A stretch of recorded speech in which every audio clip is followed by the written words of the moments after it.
again, everyone. Welcome back to the Fandom Zone podcast. I'm one of your co-hosts, Charles Skaggs, back in the Fandom Zone, ready to talk some more Stargirl from DC Universe and the CW with my wonderful co-host and very busy call center guy, Jesse Jackson. How you doing, Jesse? I am great, Charles. Yes, it is the summer of RVs, and so my new gig is very busy, but I am very happy to be working, and we are busy. And I hear you and the lovely Lori were rambling people this week. Went and did a little exploring. Yeah, we because this past Friday was Lori's birthday. My wife's birthday. So, and also our cat daughter, Keiko, she turned 15. Oh, nice. So a kind of a dual birthday that they share together. And, obviously with the coronavirus, vacation plans have been rather limited. So what we ended up doing was just kind of driving around Ohio. Like we spent one day going out to this town called Yellow Springs, which is kind of like in the far west of Ohio. And then we went to the Columbus Zoo for a little bit, and then another day we just did yesterday where we went to this place called the Wilds, which was kind of like this drive-through animal park, and got to see a lot of very cool animals and stuff, and just beautiful scenery out there. So we were obviously very responsible. We wore a mask at all times, and even when a lot of people weren't still, and which is why we were wearing ours, and yes. Using hand sanitizer like it was going out of style and wiping down everything. So we trying to keep our distance as much as possible. So fingers crossed we don't get the coronavirus, but But we, like I said, we were very, very, very careful. So well, good. Well, I'm glad you guys got to go out of the house. We are trying to stay safe here in Texas. And it's scary, and so we're all trying to do the right things. And because Texas's numbers are just going out of control right now. It is crazy, and but as we fight this, there is a shining glow, shall we say, a shining banner stick. Yes. That is shedding joy to us. You mean a shining cosmic rod, perhaps? Yes. All right. So we are here to talk. Or cosmic staff, as the show likes to call it. So here at episode 184, I love the way you set that up, by the way. We are going to talk Shiv Part 2. Obviously we talked Part 1 here last week. So this was the 8th episode of Stargirl Season 1, aired on July 6th, 2020, written by Paula Seven-Bergen, who is a new writer to the show, and directed by Gary McLeod, who's also a new director to the show. So these are a writer and director that we haven't written or directed for the show before. We can talk about how good of a job they did, but overall, I think this was a pretty enjoyable episode. Obviously, this is part 2 of a 2-part story, following up on the events where, as we talked about last time, where Courtney, as Stargirl, threw down officially with her new archenemy Shiv, a.k.a. Cindy Burman, and Courtney kind of got a little beaten up as a result, and so now she's recovering. So yeah, she did. I don't know. I do not feel like this was a true 2-parter, right? Because I feel like this whole series has been kind of, connecting kind of at the serial based. Yeah. Yes, but for title reasons, it makes sense that you do because it does feel like it's. Shiv, Cindy's first part of her story, and then the second episode was the kind of second part of the story. Yeah. But the rest of it is just kind of serialized through. Really good episode. I was really happy. Some nice character moments, some good action, some things where I'm going, don't do that! I'm screaming at the TV, so I can't wait to talk to you about it. Yeah, so because, this is essentially part 2 of a 2-part story, No new real cast members to bring up. We kind of talked about, the new ones last time. Okay. So I'll just kind of jump really quickly into a little bit of trivia before we get started. Good. Little bit of an Easter egg in this one. So if you caught the scene, and we could just talk about that scene really quickly because it was kind of like a standalone scene where the Icicle has a little quick meeting with this guy named Mr. Riley, who is apparently the VP of Firebrand Chemicals. Right. And in that scene, Icicle tells this guy, Mr. Riley, that, hey, I want the country free from companies like his that poison the earth and the people in it, and basically indirectly blaming this guy, Mr. Riley, for the death of his wife, Christine. So he ends up freezing the guy to death. Now, the guy he froze to death, and the reason I bring this up in our trivia section, that guy, Mr. Riley of Firebrand Chemicals, that's a nod to the Golden Age DC Comics superhero Firebrand. Okay. Who debuted in 1941's Police Comics #1, the very same comic book that debuted Plastic Man, interestingly enough. Okay. And this guy, the original was a bit of an obscure superhero. Guy's name was Rod Riley, hence Mr. Riley. And originally, he was the bored and wealthy socialite son of a steel tycoon who decided, hey, I'm kind of bored, so I'm going to go out and fight crime with my, with one of my servants, and kind of like if Batman went out and fought with Alfred, I guess. Okay. But he ends up getting killed by this supervillain called the Silver Ghost.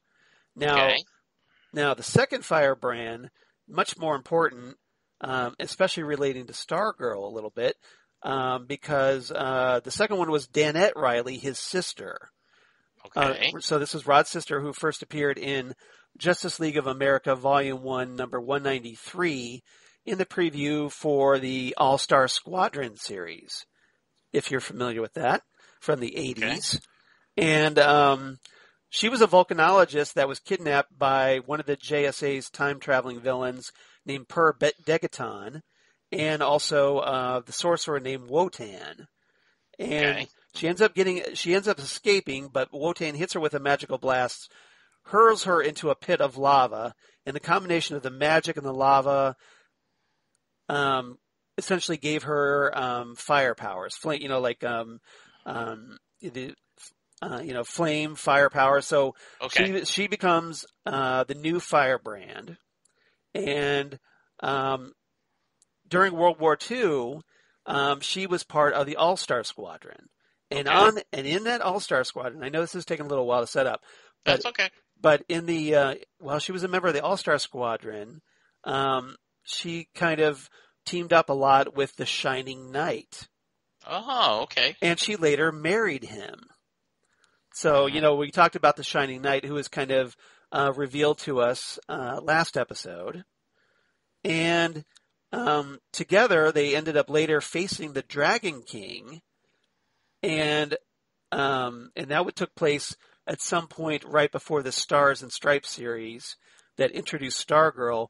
And Firebrand was apparently killed by the Dragon King, although we never got to see it. It kind of happened off panel. So the question now is, are they just introducing this a little bit to kind of an Easter egg for fans, or are we going to get the concept that the Shining Knight's wife was murdered by the Dragon King, and therefore he has a vendetta against the Dragon King? Do you think? So I'm going to go with first that it was just an Easter egg for thing, though I do think that's a possibility. Just because you wonder how complex they want to make the story. Yeah. I did like that scene a lot because there were a lot of innocent people that died. Now, the reason why Icicle wants to kill this guy is because it specifically led to his wife's death. Right. But there were a lot of other innocent people that were killed. And you wonder, as we learn more and more about the American dream, is this not only about creating power for the Injustice Society, but is this also making their version of a better, safer world? Right. You know, you don't know how much of this is just pure I want to rule the world, but also I want to make this world, I want to rule the world I'm making better, safer, and better for other people, right? Well, I think the way I see it, and I think you're onto something there. I think what the Icicles plan is basically, look, I need to make the world a better place because the world ended up killing my wife. So therefore, in order to make the world a better place, I need to rule it and have control over it so that I can affect the change that I want. Yeah, I mean, it's almost like if you remember the Joss Whedon series, little micro video series, Dr. Horrible sing along blog. Yes. Where Dr. Horrible talks about getting everything he wants, including social change. Yeah, and that kind of reminds me of Icicle a little bit. Yeah, like I was thinking of Ra's al Ghul, and I'm trying to make the world better because the Earth is being destroyed, and even Thanos. The idea of that. Yeah. If we get rid of every other person, the world is going to be a better place, not for those who are gone, but for the remainder, because there will be more resources and less things. So they could be evil. Yeah. But that doesn't mean they aren't trying to, in their own warped way, make things better. So it's good. As far as villains are concerned, they're the hero of the story. Always. They're the ones, just everybody else doesn't have their vision. Yes. And so essentially, they see the heroes as the villains of the story. Absolutely. So, they don't see themselves as necessarily evil. They just see themselves as having a cause.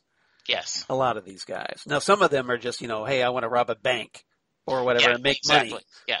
But, I think megalomaniacs like Icicle, obviously they've got little loftier goals. And I'm just going to throw it out there, but I think like the Gambler and Sportsmaster and Tigress, and I think most of the team do not have his vision. They are just about we want to have our own place. We want to be able to have control this world, and so like this guy wants to Icicle wants power. Therefore, hey, I'm going to get a piece of the action. Essentially. Yes, absolutely. I'm going to use his plan to further my own agenda. Yeah. And the more I watch Neil Jackson's performance, right? That's he's the guy that plays Icicle. Yeah. A very complex and interesting villain. I really like it. Yeah. Yeah, and obviously he makes a great big bad of the season. And we'll see more, obviously, as the season progresses. Good. So 4 topics today. All right.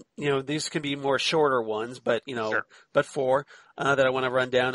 Topic number 1, let's talk about Courtney, Pat, Barbara, and Mike. So essentially, like I said, following up with the events where Courtney is injured and where poor Pat essentially sacrifices his beloved Buick, his classic Buick, to essentially provide a cover story in the terms of a car accident to explain Courtney's injuries. And, obviously that leads to some complications because Courtney's kind of sidelined for most of the episode. But it also provides an opportunity for her relationship with her stepbrother, Mike. So what did you make of Courtney, Pat, Barbara, and Mike in this story? Great topic. Mm-hmm. At the beginning of the episode, we see him driving by himself, crashing the Pat, car. yeah. Pat does. And I was momentarily irritated because I thought we were going to get the 48 hours earlier, Yes. because that's one of the. I think that people go to that too much nowadays. Yeah, they do. So like, oh, hey, I'm kind of trying to be clever, so I'm we're going to show do show you like a past event first. Yeah, like we're going to show you this horrible thing, and then we're going to back how we got to there. Yeah. First few times clever, now then you're going, but no, this is just, and you're like, why is he like? Because it felt like it looked like the same tree. Yeah. That Our man's Rick's, father, Rex and Wendy Tyler, struck. Well, so actually, you're like, thought was presumed to strike, as we find out later that it was Solomon Grundy. Yeah. Yeah. So I'm trying to connect the dots, and then all of a sudden you get the reveal. He's doing a cover story. Yeah. Because Courtney has been banged up a lot. Well, he needs to take her to the hospital. Yeah, this isn't just like she tripped and fell. This is more serious than that. And so he's got to come up with a cover story. I really like the idea that the series is trying to address, you're keeping secrets from her mom. This is a dangerous thing, and how do you explain when someone get injured this, and him trying to do that? I love the scenes between him and Barbara where she's like, I thought you weren't going to let her drive. And well, you're right. And why did you let her drive at night for the first time? Well, it was a bad idea. And he so desperately wants to just come clean. And I understand for story purposes why they're doing this, but if we put on our real life filters, Pat, you don't let a teenage girl set the rules. You're the adult in a relationship. I don't care whether she wants it being told or not, because she says this. It kind of makes him look bad in his wife's eyes. Yeah. The whole reason Courtney wants this is she's afraid her mom is going to make her stop doing what she wants to do. And that's the whole purpose. And so I thought that was some nice give and take. I felt bad for Pat.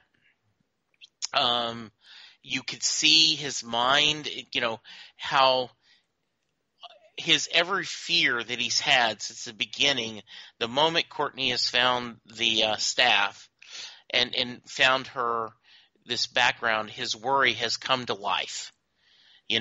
This person that he cares about is now been injured, and he's got to lie to his wife. And he quickly and he sacrifices his beloved car for the lie. Yeah, and I think Courtney makes a big deal about that, but he's like, I don't care. I just got to come up with a story. Yeah. I also loved the interaction where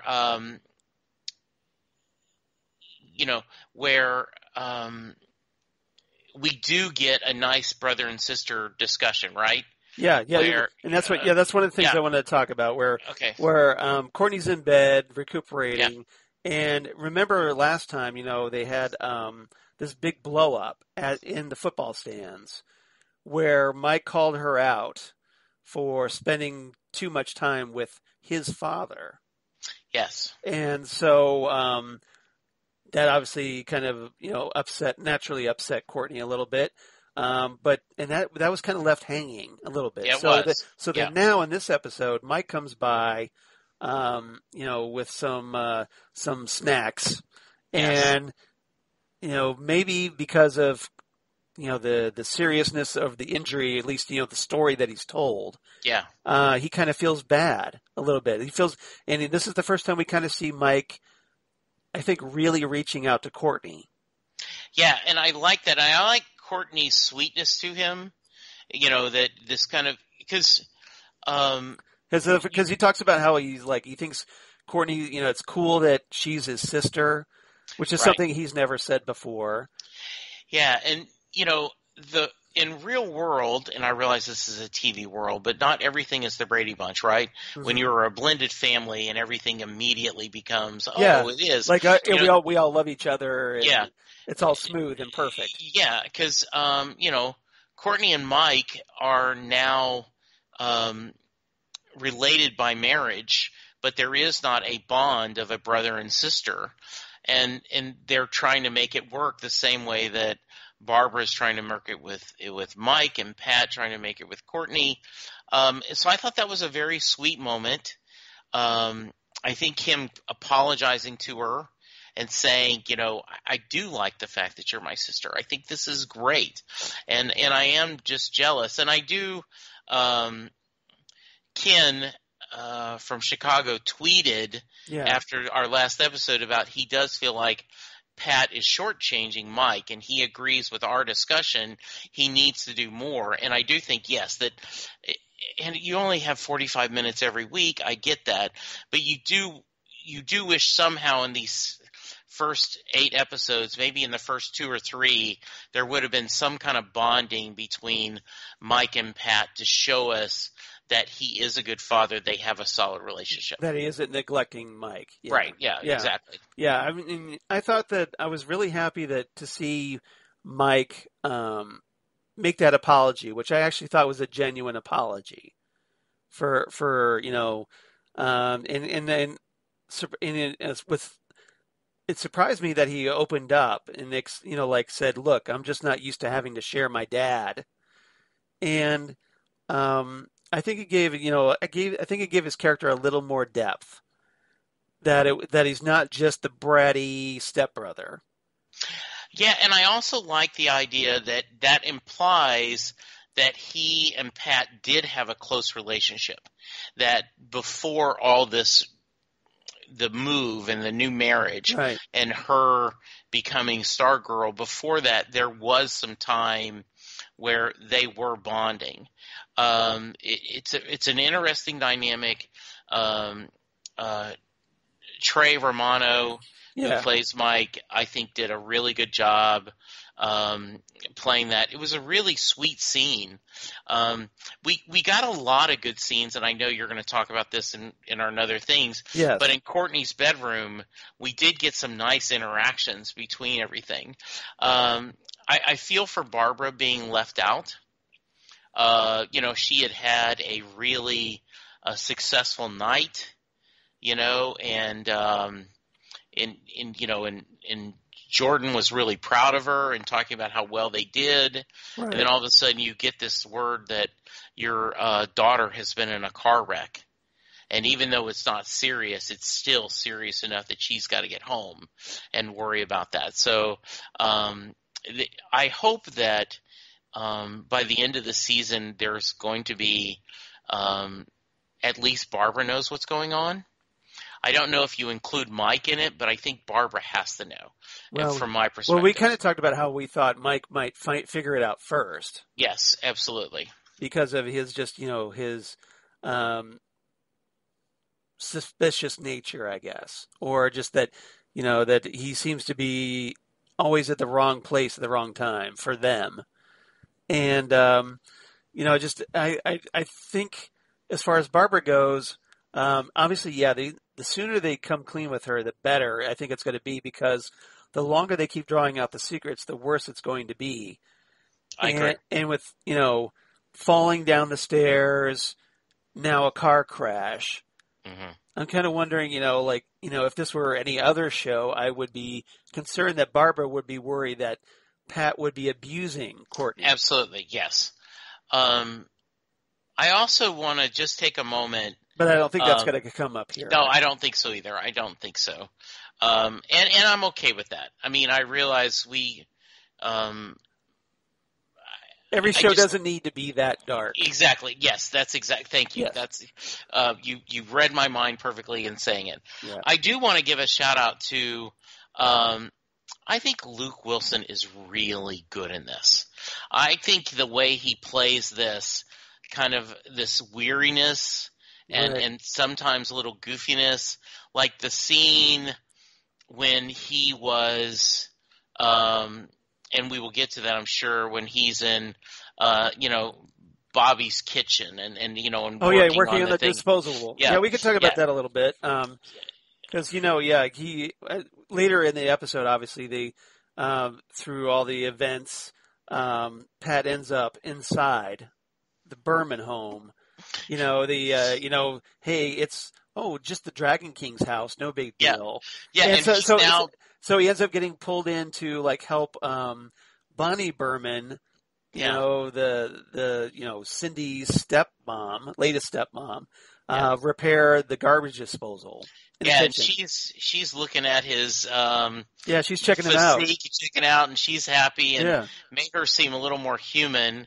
And and now then Rick has become, Pat has become, Beth's. Now he's Beth's Yes. stepfather, and Yes. that In the awkwardness of storyline, yeah, he exactly. adopted her, and it was just, I just was. I was yelling at the TV in a fun way, like, this is a bad plan. Rick, Beth, Yolanda, you Yeah. guys are not being smart. Yeah, we'll talk about them later, Mhm. but yeah, just I think you're right. I mean, Luke Wilson was really good with that, especially the awkwardness Yes. with Beth, especially having to like, well, hey, yeah, she's my daughter. Oh well, she's adopted, that kind Yeah, of thing. exactly. Yes. Yeah, for obvious reasons. All Mhm. right. Anything else about these characters? I can't think of any of you that we missed. I don't think so. I mean, obviously, there was the whole business with Courtney and Cindy confrontation, but I want to talk about Cindy in a separate topic. Okay. But we could talk about there was that bit where Pat was talking with the cosmic staff Yes. and essentially trying to convince the staff not to put Courtney in danger. So, and first Pat's going like, "Look, I'm talking to a stick. What's up with this? Something's wrong with me." Yeah. And so he doesn't think that anything's going to come of it. But later, when Courtney tries to get the staff to go after Cindy, Yeah. the staff initially resists her. Yes. So what did you make of that? I really like this. I really like this scene. I liked. I think Luke Wilson nails the discussion. It would have been. That's a hard thing to do. It's one thing to act against a green screen, Yeah. but that you're going to digitally put in a person in that body, right? Yeah, yeah. But this is truly you are talking to a prop. An inanimate object. Yeah, exactly.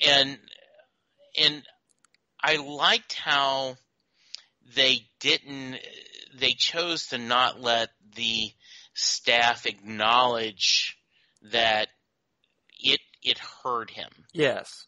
And we still don't know. At least while he was there, because we saw the staff kind of glow after he left. Yes. After he left the room. You saw the action where it did, and I still want to know more about the staff and more of the AI and is this partly magical? Is it science, a whole artificial intelligence? But part of me is kind of the same way. I don't need to know necessarily the mechanics of why the TARDIS goes where it goes.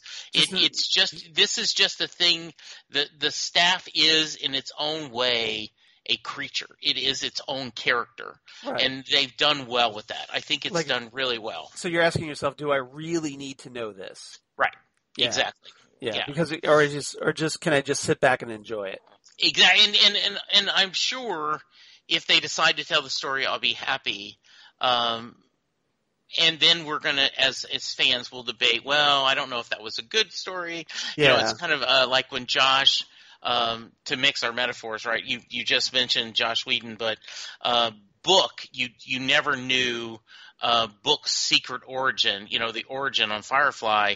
And then when they did a comic, a lot of people were like, oh, well, I don't like that origin. I like the one I made in my mind better. Right. The head canon, yeah. Yeah, and that's the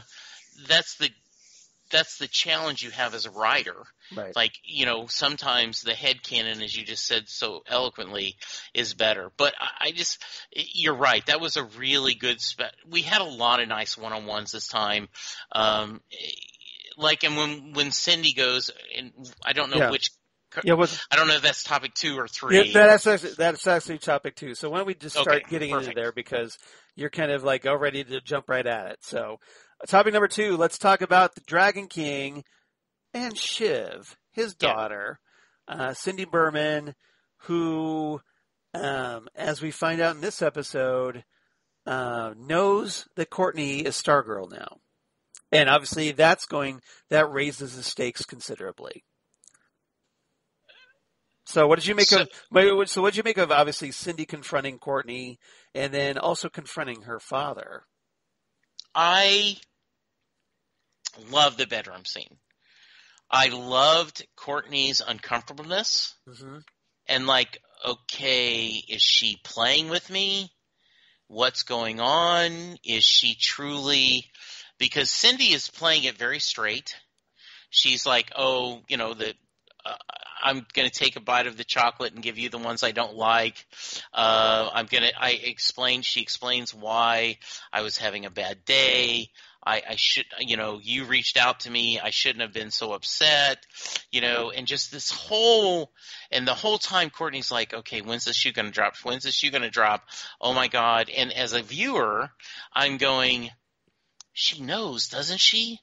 Well, what if she doesn't know? What, and I'm back and forth, and then when you get the reveal, and oh, by the way, I really like your staff. Yeah. Right when she's leaving, it's like, okay, she did. Yeah. I loved everything about that scene. How about you? Yeah, I mean, this is obviously the classic superhero dilemma where you have the bad guy confronting the hero, either, knowing that letting the hero know that they know their secret identity, or to make matters worse, if it was like, say, like here, inside their own home or surrounded by their loved ones, like, hey, like, look, I know you're the superhero, I'm the supervillain, and if you don't stay out of my way, I'm gonna murder everyone that you love. And obviously, this is one of the reasons why, hey, secret identities are important. I'm looking at you, Greg Berlanti, for this, because since you have an issue with said secret identities, but obviously, and this is what Pat was trying to stress to Courtney, like, hey, look, you got to be careful because if people find out you're Stargirl, bad things can happen. And so this is essentially, as Pat's kind of having his own nightmare, like you talked about earlier, where Courtney is injured because of her activities as Stargirl. Courtney is also having her own nightmare because now that, oh, hey, a supervillain knows who she is. Yeah, my arch nemesis, Yes. even though it just happened, but right. she is my new arch nemesis. Yes. And Brec. Yeah, Brec Bassinger. Brec Bassinger, yeah. She has this fear on her face and this uncomfortableness and what's going on, and after, Barbara's like, oh, your friend came, and this really, really a lot of tenseness, and then Cindy says, and oh, I'll come back after I kill all your friends. Just cold-heartedly. But just matter-of-factly makes that threat. Yeah. Yes. So, so Courtney has to, obviously she's now faced with this, and the way she reacts to it, essentially is, as you might expect, very impulsively. Like, yes. Hey, I'm gonna get the cosmic staff, change it to Stargirl, and then I'm gonna go beat the crap out of her. Yeah. And so she actually goes to Cindy's house. Yeah, and flips it back on her, like, hey, I know who you are too. Yes, and the two throw down. So what did you make of their throwdown fight? So once again, great fight scene. I think Courtney has not asked herself the question, and I think that's pretty standard. What's a winning scenario here? Yeah. I mean, what did she expect? Yeah, because Shiv knows their secret identity. yes, There is no way to unring that bell. So what is your answer? Is your answer, are you going to terminate her? you're gonna kill her. So that, Yeah, yeah, exactly. you're going to kill her? Or you're gonna lock Or her up, or what? yeah, what are you going to do? I don't And think right now she wasn't thinking that far ahead. She's just thinking, she isn't. I'm gonna get her, and that's where it Exactly. ended. I Yeah, think. exactly. Um, Like, I well, think, okay, if you got her, what are you gonna do with her? and and you certainly, I don't want to say I have sympathy for Cindy, but I do think it was interesting seeing that um, her father is mad at her. Her Yeah. father's disappointed in her. Her father threatens, "Don't make me take off my mask," which is a whole nother thing Right. that I would love to have you share your insights of reading the comic and speculation, because you don't know what the TV series is going to do. You just Yeah. know what based on the past. But he's incredibly disappointed with her. She is like, "Look, Dad, I know who Stargirl is. I know this has been successful." And he's like, "You failed in everything. You know, she's alive. She's been in our tunnels. You've put on the costume when you haven't earned it. You know, you may never have a seat at the table now because of how bad you screwed up." Which is a which is something that if you're a pessimist as a parent, you can say that to any child, like, "Oh, you have screwed up now. You've got something on your permanent record. You know, you've stumbled, and you will never be able to overcome this. This is a burden you're going to have to live with the rest of your life." Versus the idea of like, you can overcome anything, and you know, even though you have a misstep, you can move forward. But him being an evil villain, he's going to focus on the negative. Love Exactly. that interaction. Yeah. Really well written. I feel for her frustration. She certainly is a.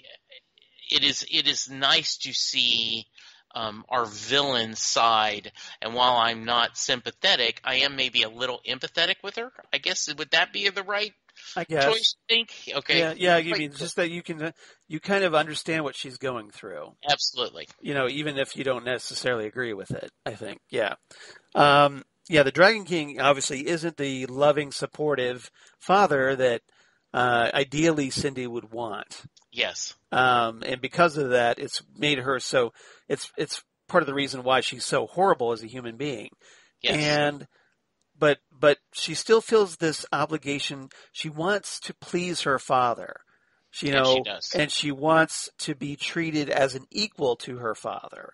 She Yes. wants that to be. She's so desperate to become a member of the Injustice Society, which is one of the reasons why he kind of throws it up to her, like you said, and says, "Well, hey, because of your screw up, they're probably not going to let you on the team now."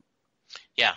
And so he's just he's just completely disappointed in her, and because of him being such a horrible human being, Yes. or something more than a human being, just tease that Right. there, that he he's incapable of expressing what Cindy needs right now, and he's just, like you said, focused on the negative, and just looks at her like a complete failure. Yeah, and you get a close up. You see that it doesn't quite under the eye, Yes. in the eye holes. It doesn't look like skin. It looks almost scaly. Yes. And then you have the implication that this was, from the 40s. Well, yeah, that's one thing I want to talk about. So, Okay. Please just to kind go of for it. let me set the table here a little bit. So while Beth, and we'll talk about Beth and the JSA here in the next topic, but when Beth is inside Cindy's room snooping around, that she notices a picture of Dr. Ito, the real name for the Dragon King, and her AI Chuck tells her that Dr. Shiro Ito was a controversial scientist who was formerly a member of the Japanese military during the 30s and 40s, and who created conventional and biological weapons. And he was tried for war crimes and was executed in 1947. Well, if that was the case, well, hey, how is he still alive? And so it adds obviously a little bit more to the Dragon King's mystery. Um, Knowing what is under that mask, I can kind of piece it together in my head of what happened. That apparently he did a little bit of genetic manipulation to essentially make himself immortal, and which is why he's lived so long. So, And go ahead. I think that's a good call. Yeah. And also could explain um, why we're at where we're at, right? I think that's a really good point. Yeah, and obviously, it could also set up the fact that, hey, the Shining Knight fought the Dragon King back in World War II, which is good because, that kind of gives us that World War II connection that I think is so essential to the Justice Society a little bit because that's where they originally came from in the comics. But yeah, just and another thing that Dragon King is disappointed in Cindy in is that tracking down or keeping tabs on Henry King Jr. And I want to talk about him in our fourth topic. But essentially, the Dragon King figures out that, hey, Henry's got powers after all, and his daughter, who claimed that he didn't have powers, was obviously wrong. So this is just another example of Cindy's failure, and keeps him from being disappointed in her, I think. Yeah, I think so. I absolutely do. Yes. So yeah, just the question obviously becomes, well, what could Cindy do at this point to please her father, apart from just like, hey, I'm going to actually kill Stargirl. But I think the failures become so much that he's just like, look, Cindy's out of control. I got to bench her. So essentially, we see the way that the threat of Shiv is dealt with isn't by Courtney, but by the Dragon King's goons, who essentially like grab her and take her down to the sewers. Presumably, we don't know what to lock her up. Who knows? Yeah, I don't know either. And he is very disappointed with her, right? And he wants this. Something's going on. Yeah. So absolutely. What happens to Cindy? We don't know yet. No. But presumably, he's either going to punish her somehow for her failures. So we'll find out. But so fortunately for Courtney, because hey, that kind of takes the immediate threat off the board. Yes, she does. But it is. You still have the longer problem of what's going to happen, right? Right. And what's going to happen, when the eventual rematch happens. Yes. Because it'll happen eventually. Yeah, absolutely. Because, hey, I've read one or two comic books. That kind of thing is going to happen. Absolutely. Yeah, exactly. One or two, or, hey, 18,000. Go figure. So anything else about these two characters that you want to talk about? No, I just really liked about it, Yeah.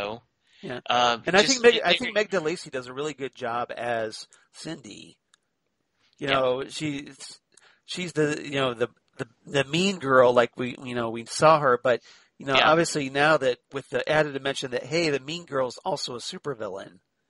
Yes. With a disapproving father, it kind of gives her a little bit more dimension, I think. It does give her more dimension. Very well played. And as I talked about last time, I really like that they're working toward giving them a really interesting relationship, Courtney and Cindy. And so this continues that. Yeah. I liked it a lot. And, they even mentioned, Cindy mentions that to Courtney that, hey, if things had turned out a little bit differently, you would have been like me.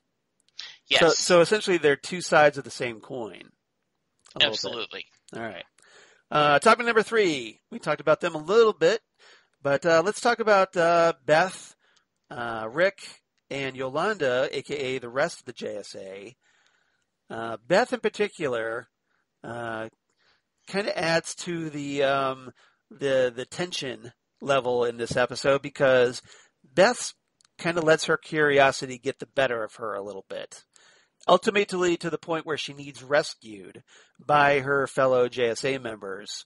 And so what did you make of Beth's plan to get inside the Burman house? While the episode was happening, I was going along with the ride. Yeah. When I look back afterwards, I go, okay, Beth is too smart to act this way. Yeah. It just seems like well, she's eager, though. She's very eager. Yeah, she is eager. And just it seems that she wasn't thinking, like, what did she think's going to happen when she goes through that key? Just because the goggles can tell you what the number should be doesn't mean it's a good idea. Well, like I said, I think her curiosity, I think so, gets the better of her, and also a little bit of overconfidence. Like, hey, I've got the goggles. We'll figure something out. Yeah. So in her inexperience, like, she's not used to this sort of thing. So she's not really anticipating trouble. I think she figures, well, hey, there's a secret inside. I'm going to go inside and figure it out. Yeah. And not really think about the potential problems that might have. And I did like the scenes with Yolanda and Rick and Beth, like, okay, we just got to go take care of this. Right? Like we're, okay, we have these powers now, and they have learned nothing from their failure. Well, they're still young at it, but yeah, Rick have that young view of cockiness. Rick is still a hothead. He's going like, look, yes, Sydney hurt Courtney, so let's go after her. Let's take her down, and he's just ready to rush in there. Beth, to Beth's credit, she does talk Rick down. And she goes, look, I care about Courtney too, but going in there, without a plan, isn't going to solve anything. So she kind of comes up with a plan, but she, like I said, I think she had, so she wanted to, like, everybody focus on a plan of what they were going to do. But again, I think she just Beth let her curiosity, get the better of her, and as a result gets her into a very uncomfortable predicament in Cindy's bedroom. Absolutely. And it was funny. Yeah. The scenes of them doing that, watching that was really, really interesting to see. I liked, I enjoyed the uncomfortableness, though I was kind of like, oh, this is not good. This is not good. Yeah, this is not good. So you were worried for Beth's safety because I was. Here she's walking around those tunnels underneath the Burman house. Yes. And, she hears Solomon Grundy's roar, and she gets spooked, and she bolts out of there. But you're just like, why are you going down there alone, idiot? And you're worried about her safety. And then okay, she's got to the basement. Great. She's going to be okay. She's just going to get out of the house. No, she decides, I'm going to go upstairs to Cindy's bedroom and see if I can learn anything there. And you just want to go, why are you doing this? I did. Well, she was just asking for trouble. And like I said. Yeah, she was asking for trouble. And she's just, like I said, she wanted to know so badly. Like there's more here, and she was willing to risk, or not even really just risk, but she just not thinking about her own safety. She's just like, we have to find this out. And I did like how the team got together to help her. Yeah, they pulled her. I mean, obviously, Yolanda gets in her Wildcat costume, climbs up on the roof or whatever, and then throws Beth out the window. Rick catches her. Mm-hmm. So that was good. That was really good. Yeah. So, and obviously, Beth is freaked out by it, but, Yeah. But yeah, just, they obviously rescued her. And then, Beth shows the picture of Dr. Ito to Pat, and Pat recognizes Dr. Ito and is like, okay, we need to get out of here, like, right now. Yes, absolutely. So a little bit of an adventure. But yeah, just, you spend a lot of time, worrying about Beth's safety in that one. Yes, absolutely. Yeah, because obviously she was out of her depth. Anything else about the JSA you want to talk about? Nope, I am good. All right, fourth and final topic this time, Brainwave Jr. So I want to talk about Henry King Jr. a little bit. Henry, this is kind of like starts to be a big episode for Henry because he finds out, he's at his dad's house. Finds out he keeps having these headaches because his mental powers are forming. Yes. And we saw him, like last episode that his telepathy was coming in. This time his telekinesis comes in. So like he's trying to, he tries to open some pills and he ends up levitating those and figures out he has this power. Then he tries using it on a key that kind of floats around his dad's office trying to figure out what the key actually unlocks. And in the process, he finds a secret door with his father's brainwave costume inside. So this is, again, now, unlike, Cindy, who already knew her father was a supervillain, it seems pretty apparent that Henry King Jr. didn't know his father was a supervillain. And she's all excited, like, oh, see, we're in this. We're in the next generation. We should do this. He is confused. He doesn't understand what's going on. He's freaking out, yeah. He is freaking out. Now, I do have a question. Yeah. What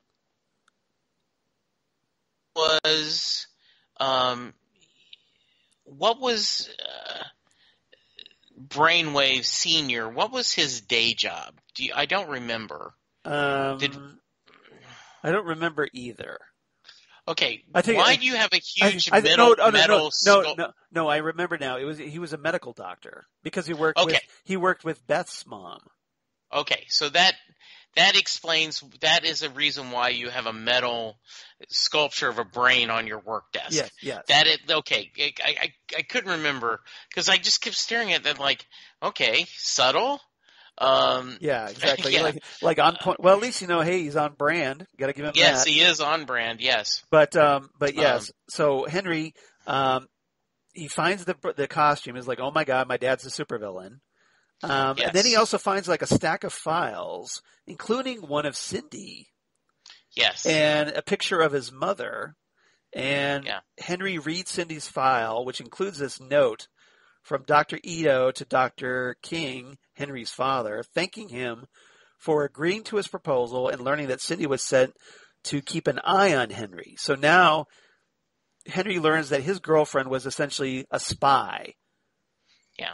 And in the letter, Ito talks about that he'll alert Henry's father of any changes. Right. So essentially, Henry kind of pieces together that, hey, my girlfriend was sent to spy on me to find out if I had superpowers. Yeah, and so that's another really bad reveal for him. Right. So obviously that kind of upends his world. And on top of, hey, his world's already being upended because his father's in the hospital. He's got all these new powers that he's not a master of yet. And then on top of it, just the icing on the cake, oh, hey, my girlfriend, who I thought was my girlfriend, is just spying on me for some other dude. Yeah, it is. I thought that was a nice kind of reveal. Yeah. They are playing him becoming aware of his powers, easy for me to say. Yeah. Very well, because he's confused. He doesn't understand what's happening. He didn't seem to freak out as much with being able to control the key, but the telepathy is what obviously, it's affecting your thoughts because you're hearing everybody else's thoughts. And that great scene where he says, "I just want everyone to shut up," you know, and where he sends this blast, this psionic blast out. Yeah, exactly. Yeah. And that was a big moment because, it all culminates in this fight in the street where Courtney as Stargirl is throwing down with Cindy, and Cindy, like you said, wants Henry like, hey, we're the next generation of supervillains. Help me kill Courtney. Yeah, we can kill her. And Henry is just like, I can't, like, what are you doing? He's got, and then he also picks up that, Courtney's thoughts in the process. Yes. Like all Cindy is thinking about is, hey, I want to kill Courtney. And all Courtney is thinking about is, well, I need to stop Cindy. Yes. And so in the process, I think he learns that Courtney is also Stargirl. And so he figures out that, so this is another revelation on top of Yeah. everything. So basically he gets completely overwhelmed and takes off. Yeah. And obviously this is what Dr. Ito's watching all this on one of his secret spy cameras going, oh, look, my daughter's a complete idiot. He obviously has his powers. Because they need Brainwave or Brainwave Jr. to finish the plan. Yeah, right. Whatever it is. Yes. Yeah, so now that obviously Dr. Ito's going to go like, well, yeah, I know we needed Brainwave for the plan, but hey, his son just got his powers. Yeah. So we should probably make use of that. Absolutely. So, and we'll see what happens later, probably in our next episode. But so what did you make of Henry? We talked about it. You kind of thought that he was going to be like maybe an irredeemable character. Right. So any changes to that opinion? Or are you still waiting to see what happens? I'm still waiting to see. I have not seen any signs that he's on but I think it's too early to see a redemption, signs of redemption journey. So I still stand by, I don't think that's going to happen, but I don't think if you and people who are pulling for that storyline, right. I don't think you're out of hope. I think that could very well happen. Well, I just don't see signs of it yet. Well, to Henry's credit, he doesn't just go right along with Cindy and try to kill Courtney. And he's basically like, just get away from, trying to get everybody to leave him alone. And so because of that, I think that, he's not willing to jump right in and he's not as evil as Cindy. Could be, yeah. So we'll see. He also didn't help Courtney, though. He didn't help Courtney, but to be fair, like he's going through his own thing right now. So maybe he wasn't really in a position to help her. I mean, he kind of did help her a little bit indirectly. With that psionic blast, because it kept Shiv away from Courtney. Yeah, and I don't know if he didn't jump in because he has a moral, problem with that, or everything's so confused he just couldn't make a decision one way or another. Right. We'll have to see. Yes. Yeah, but I do agree. I think there's hope there. Yeah, I agree. I agree. So we'll see. So maybe he's not as evil, or at least maybe he will do that kind of heel turn. Yeah. Even if the ISA tries to recruit him, I think he'll come around. That's my prediction. I agree. We'll see. Yes, absolutely. Okay, so we'll see if that happens or if I'm completely wrong. All right. Anything else about this episode? We talked a lot about. I think it was a really good episode. A lot going on in this one. There was a lot of plot going on. Ready to learn more about the Silver Knight and the American Plan and all these other things, but really, really moving the story along. All right. So favorite quotes. Do you have any favorite quotes of the episode? I do have a couple. Go for it. Most of it on comedy relief. Yeah. Beth in Cindy's bedroom. Wow, she really likes taking pictures of herself. Yeah. And then I only have two more. Okay. The goggles Chuck. Yeah. Pat Dugan is 14 pounds heavier than my last interaction with him. And Pat's like, what's he saying? Beth, nothing. Yeah. Nothing. And then, of course, you've already mentioned this a little bit, but the great Luke is just, Pat, talking to a stick, Pat. That's great. You're losing it, Pat. You really are. I just love that because he didn't think it was working. We just, later we see it was. How about you? You got some? Yeah, I got a few here. Ones that you didn't cover. Cindy and the Dragon King having their little discussion where Cindy is like, don't passive-aggressive me. I proved myself. And the Dragon King replies, the fact that Stargirl is still alive says the opposite. Yeah, really, really nicely done. Yes. So once again, the disapproving father. Bobby talking with Beth when she sees Beth wearing the goggles. And she's like, what is that you're wearing? And Beth is like, these? Oh, my vision is bad. It's like beyond LASIK bad. So I sometimes wear these. Yeah, that was good. I thought that was cute. Cindy's put down of Courtney's bedroom. She's like, nice bedroom, or nice room, by the way. If you don't mind, thrift store chic. Cindy is such a Bia. She is a bee, yes. And then Courtney and Cindy with the big shoe dropping reveal where Courtney says, "Thank you for stopping by. I really appreciate it." And Cindy replies, "Oh, sorry, forgot to mention, I really like your staff, Stargirl. You think after all this time we spent together I wouldn't recognize you through that stupid mask? Don't worry, your secret's safe with me.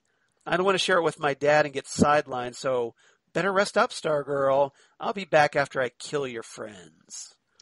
Such a great reveal. Dun, dun, Such dun. a great reveal. All right, so we'll change it up and let you give your rating first. All right, so I thought this was a good episode. It didn't really move things forward, but it was a nice, I think an overall nice episode. So I give it a solid 8 out of 10 shelves of fake books. Nice. I like that. I am in sync. I gave it 8 out of 10 Pizza Palooza bites. Yeah, that was another one I was thinking of. Yes. Really, really nice.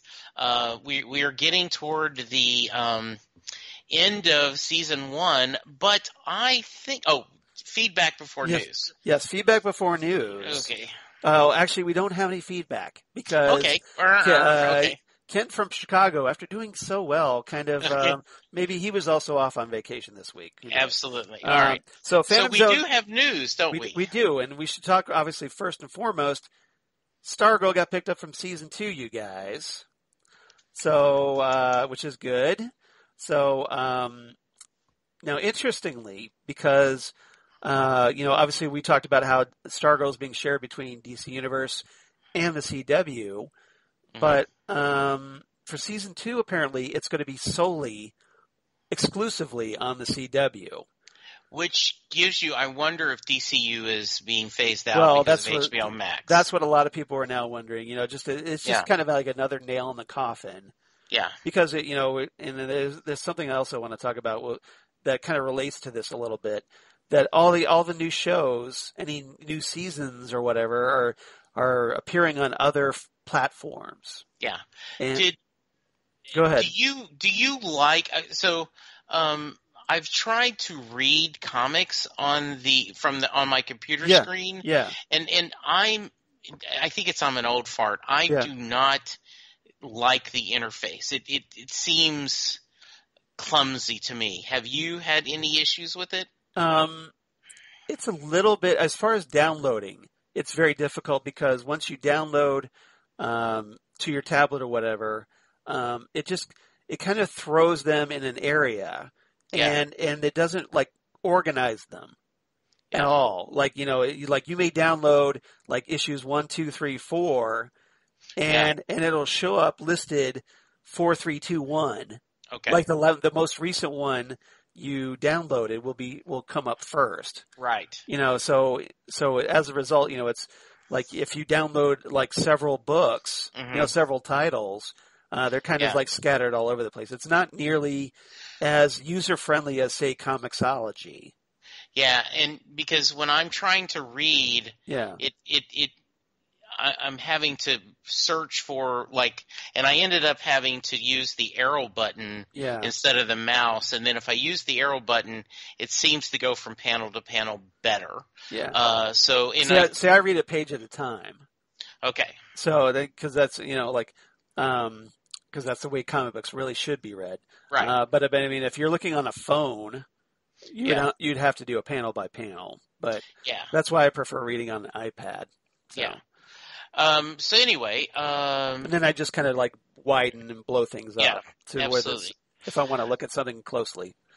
But that was not the only Phantom Zone news. There's other big news, isn't there, Charles? Yes, there is, because in a related note, since all the new shows are going to other platforms, HBO Max has ordered Batman, a companion TV series to The Batman, exploring the Gotham City Police Department. So essentially like Gotham, only probably Gotham done the right way. Like the way everybody hoped Gotham would have been done. And, I was just going to say that that's what I thought Gotham was going to be. right. Kind of NYPD Blue set in Gotham. Yeah. Yeah. So this is all according to the Deadline. So HBO Max has given a series commitment to a new DC Comics drama exploring the Gotham City Police Department, set in the Batman continuity, established in Matt Reeves' upcoming film, The Batman. So apparently, it's going to be like a prequel to the Batman film, um, where Batman's been around for a few years.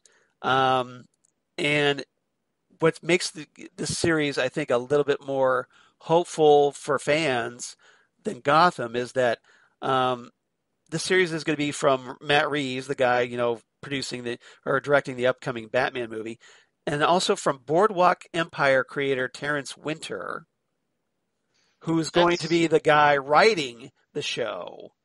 Okay, that's some good credibility. I like Right. Boardwalk Empire. That was really well done. Yeah, I was a fan of Boardwalk Empire as well.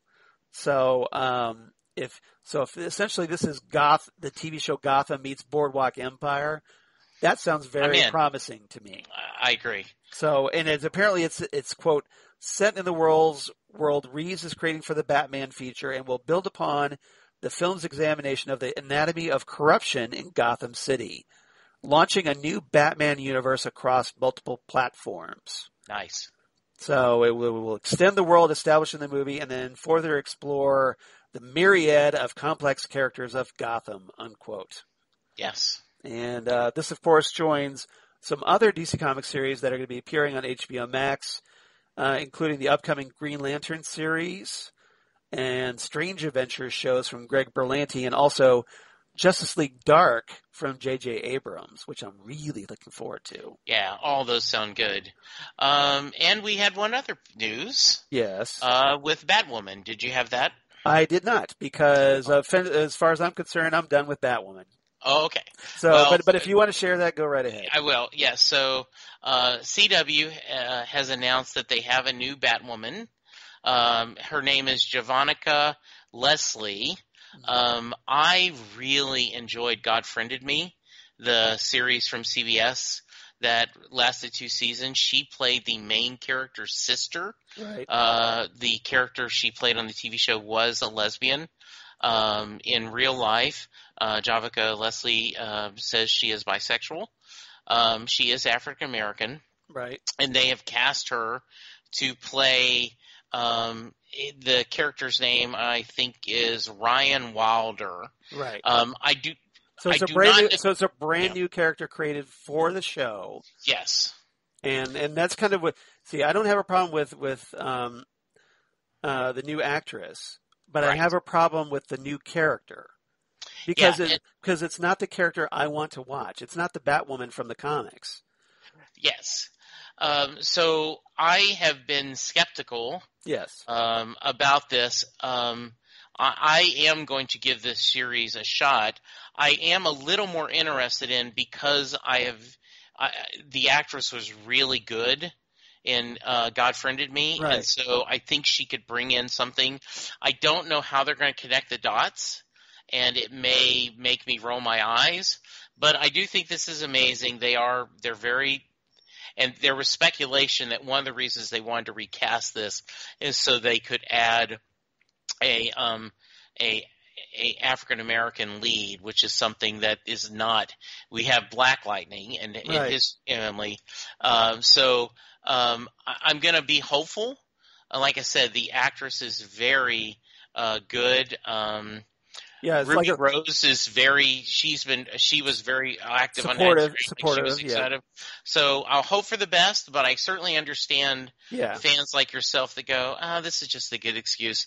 I have too much TV to watch anyway. Well, I can just move on. Yeah, I mean, like I said, it's nothing against the actress or the fact that she's African American. I just have a problem that she's not Kate Kane, the character, because that's the character I want to watch on a Batwoman TV show.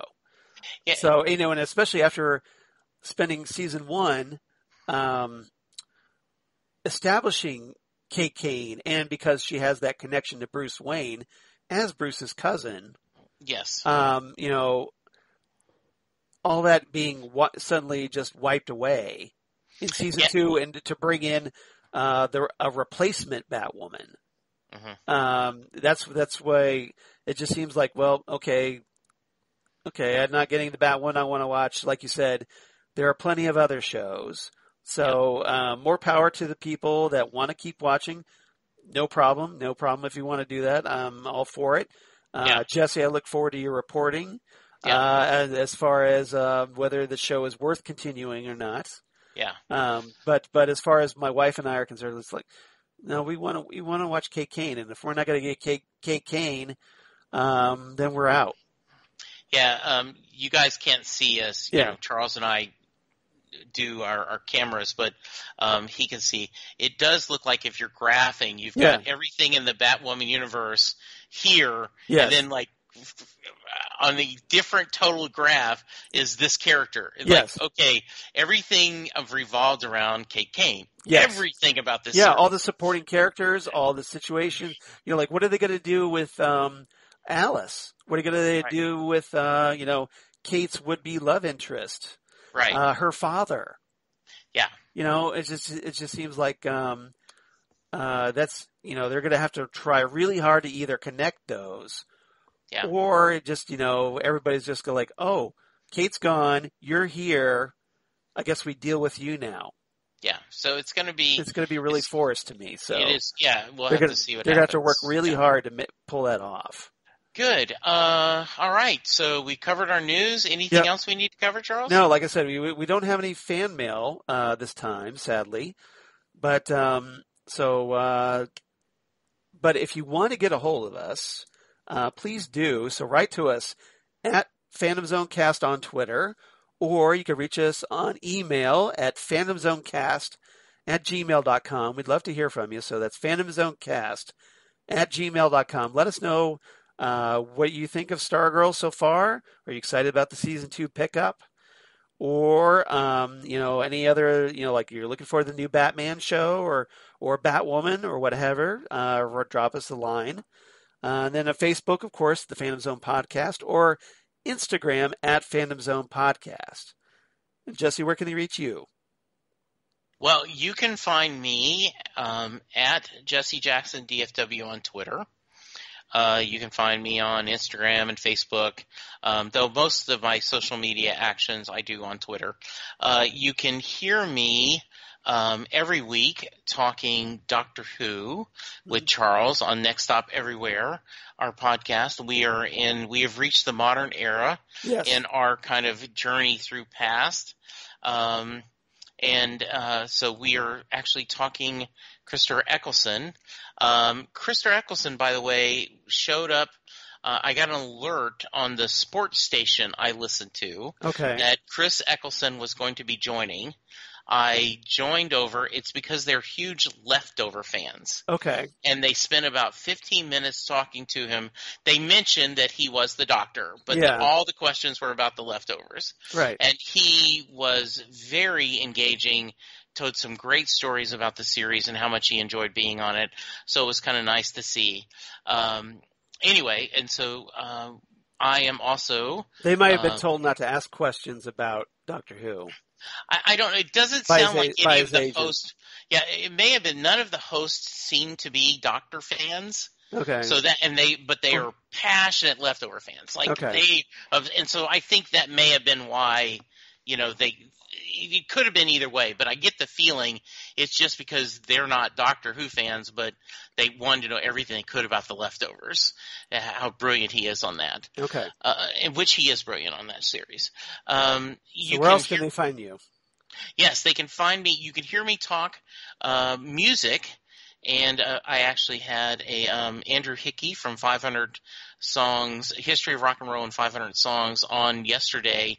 And we spent about 10 minutes talking Doctor Who because he is a big Doctor Who fan. So I will include that in the episode as well. Good. And so I just talked to Bruce Springsteen and fans from around the world and set listing Bruce. Please check that out. Charles, you do a couple other podcasts besides talking to me, don't you? One or two. So as for me, you can reach me at Charles Skaggs on Twitter, at Charles Skaggs on Instagram. Would love it if you liked and followed me there. Or, Facebook, of course, Charles Skaggs in Hilliard, Ohio. That would be great. Or my blog of geeky things. Damn good coffee. And hot. Damn good coffee and hot. We're talking about all the stuff we talk about here on the Phantom Zone podcast, including Stargirl, including all kinds of comic book sci-fi news, comic book TV news like the Batman companion series that's coming out, and news of my other podcasts for Southgate Media Group, including the aforementioned Next Stop Everywhere, the Doctor Who podcast, where, like Jesse said, we're going to be talking The Unquiet Dead from the Christopher Eccleston era coming up this week. And then also, Titan Talk, the Titans podcast that I do with DJ Nick, where we are going through Doom Patrol Season 2, which is another series that's now kind of like migrating slowly from DC Universe to HBO Max right now. And Ghost with the Twin Peaks podcast, where Zan Sprouse and I talk all things David Lynch, Twin Peaks, and all kinds of pop culture references. If you've heard Zan on other podcasts, or like on Next Stop Everywhere, where she's wonderful, we have a ball. So hope everybody enjoys that. Checks out our podcast, because coming up later this week, we're going to be talking the 2001 David Lynch film Mulholland Drive, starring Naomi Watts, and it's going to be a lot of fun. Great film. And obviously, we've got some things that we want to say about it. So I think it'll be a lot of fun. So, yeah, I think that's going to be a great discussion. Yeah. So I hope everybody checks that out. Otherwise, please come on back next time for episode 185 of the Fandom Zone as we talk Brainwave. Episode 9 of Stargirl. Jesse, any thoughts as we sign off? I am just really enjoying the journey. I think this is going to be great. I am looking forward to seeing how they wrap things up. I'm excited we're going to get a second season. So if they do things the way they normally do, I think we're going to get a nice ending plus a little bit of a cliffhanger. Yeah, maybe they'll tack it, because maybe they'll tack on a cliffhanger since we are getting a season 2. Yeah. That maybe we wouldn't have normally had they not renewed for season 2. So absolutely. So we'll see how that pans out. But obviously, that's a few episodes down the road. Yes, we went a little long this time, but we had a lot of news, and there was a lot of fun stuff to talk about this episode. So thank you, Charles. Yep. I'm glad you had a good week of kind of day trips, and be safe this next week. I want to tell our listeners, please be safe. Continue to do everything that's right. Wear your mask. Wash your hands. Do your social distance. We love you, and we want you to be healthy. Exactly. We want to keep you around so that you keep listening to our podcast. So, and we got to get these numbers down. So we need you to wear your mask. Use that hand sanitizer like it's going out of style. And be safe out there, please. Be safe, be smart, and then come on back next time for episode 185 of the Phantom Zone as we talk Brainwave right here on the Phantom Zone podcast. Goodbye, everybody. Goodbye.